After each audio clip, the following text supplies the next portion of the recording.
কেন্দ্রীয় ড্রাগ কন্ট্রোলের কড়া হুঁশিয়ারি সমস্ত হাসপাতালগুলোকে। অনিয়ম চলছে বেশ কিছু হাসপাতালে। ড্রাগ কন্ট্রোলের ছাড় পাওয়া সরঞ্জামই ব্যবহার করতে হবে, ছাড়পত্র পাওয়া সরঞ্জামই ব্যবহার করতে হবে হাসপাতালগুলিকে, এমনটাই নির্দেশ কেন্দ্রীয় ড্রাগ কন্ট্রোলে।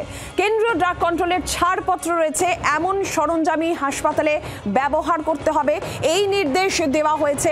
বেশ কিছু হাসপাতালে অনিয়ম চলছে, ড্রাগ কন্ট্রোলের ছাড় পাওয়া সরঞ্জাম ব্যবহারের নির্দেশ, কড়া নির্দেশ কেন্দ্রীয় ড্রাগ কন্ট্রোলে। কি বলা হয়েছে নির্দেশিকা আমরা বিস্তারিতভাবে জানবো। অয়ন শর্মা রয়েছেন টেলিফোন লাইনে প্রতিনিধি। অয়ন, দেখো, চিকিৎসা সংক্রান্ত সরঞ্জাম রাজ্যের বিভিন্ন হাসপাতালে যে সরবরাহ করা হয়, সেখানে যদি বিদেশি সরঞ্জাম কেনা হয়, সেই কেনার ক্ষেত্রে কিন্তু বিপুল অনিয়ম ছিল, সেটা কিন্তু পর্যবেক্ষণে এসেছে সেন্ট্রাল ড্রাগ স্ট্যান্ডার্ড কন্ট্রোল অর্গানাইজেশনের তরফ থেকে।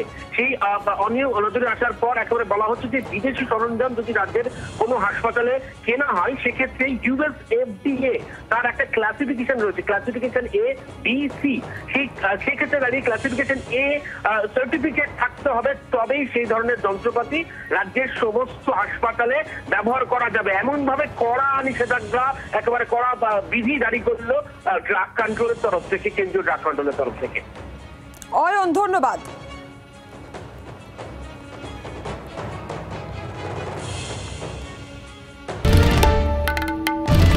বাংলার আওয়াজ, বাঙালির আবেগ, জি 24 ঘন্টা।